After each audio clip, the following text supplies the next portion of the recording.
পুলসিরাত তোমাদের বাহন হবে, এই পশুটা তোমাদের জন্য পুলসিরাতের বাহন হবে।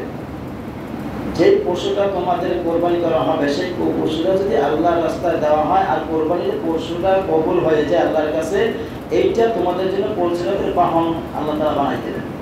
তাহলে সেই পশুটা যদি আমরা মোটা তাজা দেখিয়ে দেই, আমাদের ভালো লাগবে না? আল্লাহ রাব্বুল আলামিনের চাওয়াটা আমাদের পছন্দ মতো করতে হবে।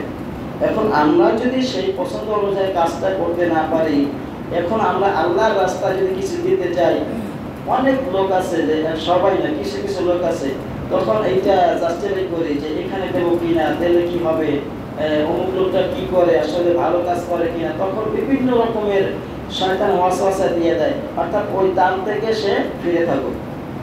আপনার এই সাদকা দান, এই দানে আপনাকে বড় বড় বিপদ থেকে আল্লাহ তাআলা হেফাজত করেন। যত সাদকা দান করবেন তত আল্লাহ তাআলা বিপদ থেকে হেফাজত করবেন। এই জন্য আমরা যে পশুটা জবাই করব, আল্লাহ রাস্তায় দিব, সেই পশুটা যদি হয় একটু মোটা তাজা, দেখতে শুনতে ভালো দেখা যায়। আচ্ছা বলে তো, আমরা যে কোনো জায়গায় কাজ করি, আমাদের সিনিয়র যারা পার্সন আছে, বস, তারা যদি বলে আমার এই জিনিসটা পছন্দ, আমার এই জিনিসটা পছন্দ, কি আমাকে দিবেন? বলেন এইখানে দেওয়ার জন্য সবাই প্রস্তুত হবে না? কেন? এই বসকে যদি খুশি করতে পারে, আমার প্রমোশনটা বাড়াইতে পারে, ঠিক না?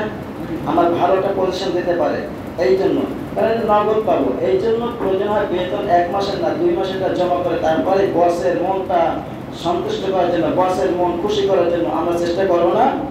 যে রব বিশ্ব জাহানের মালিক, যিনি আমাদেরকে সৃষ্টি করেছেন, সমস্ত পৃথিবী আসমান জমি সব সৃষ্টি করেছেন, সেই রব যদি বলে উত্তম পশুটা আমার জন্য কোরবানি করে দাও, তাহলে আমরা এইটা করতে পারতেছি না। এই জন্য এটা হলো বাকি, এটা পাওয়া যায় পরকালে, নগদ পাবো না বিদায় আমরা একটু এখানে ত্রুটি, আমরা একটু হিমশিম খেয়ে যাচ্ছি, দ্বিধাদ্বন্দ্বের ভিতরে আছি, কবুল হবে কি হবে না। আরে ভাই, কবুল হবে কি হবে না এটা আমাদের দেখার বিষয় না। রব অর্ডার করছে, অর্ডারকে ফলো করে আমাদেরকে এটা পালন করতে হবে, এইটা আমাদের দায়িত্ব, ঠিক না? আল্লাহ রাব্বুল আলামিন বলেন, লান তানালুল বিররা হাত্তা তুনফিকু মিম্মা তুহিব্বুন। তোমরা কখনোই নেকি অর্জন করতে পারবে না যতক্ষণ পর্যন্ত তোমাদের প্রিয় বস্তু আমার রাস্তায় খরচ না করবা। তোমরা ততক্ষণ পর্যন্ত নেকি অর্জন করতে পারবে না, সওয়াব অর্জন করতে পারবে না যতক্ষণ পর্যন্ত আমার প্রিয় বস্তু আমার রাস্তায় দান না করবা, ততক্ষণ পর্যন্ত তোমরা নেকি অর্জন করতে পারবে না। সূরা আলী ইমরান 92 নম্বর আয়াত, এটা দেখবেন যে আপনি আমি যে আসলে কি প্রিয় বস্তু দান করতেছি আল্লাহর রাস্তায়। একটা জিনিস বোঝেন, আপনি যদি 10,000 টাকা দান করেন, এটা আপনার পকেট থেকে চলে গেল, আপনার কাছে আর ফিরে আসবে না। যদি আপনাকে কাউকে ধার দেন, কর্জে দেন, সেটা আপনার কাছে ফিরে আসবে, এটা পেতে পারেন, এটা নাকি আরো বেশি।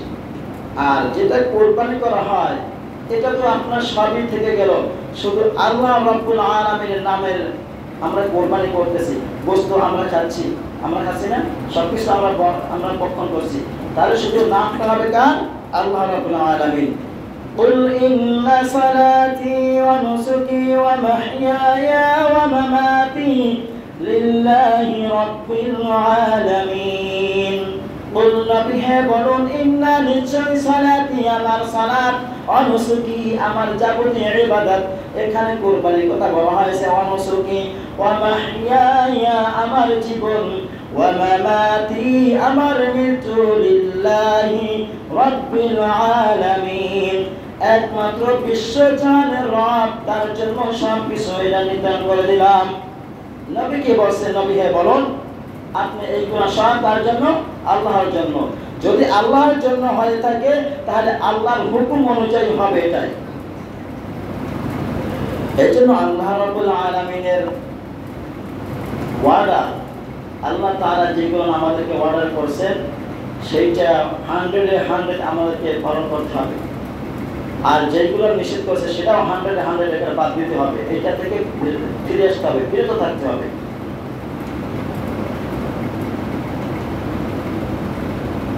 নবী করিম সাল্লাল্লাহু আলাইহি ওয়াসাল্লাম বলেছেন, তোমরা কুরবানি করো এবং এক্ষেত্রে হৃদয়কে প্রশস্ত রাখো, কেননা মুসলিম কুরবানির পশুকে কিবলামুখী করে জবাই করে, কিয়ামতের দিন তার রক্ত, গোবর ও পশম কিয়ামতের দিন মাঠে উপস্থিত করা হবে, আর এইটা মিজানের পাল্লায় মাপ দেওয়া হবে। এইটা মিজানের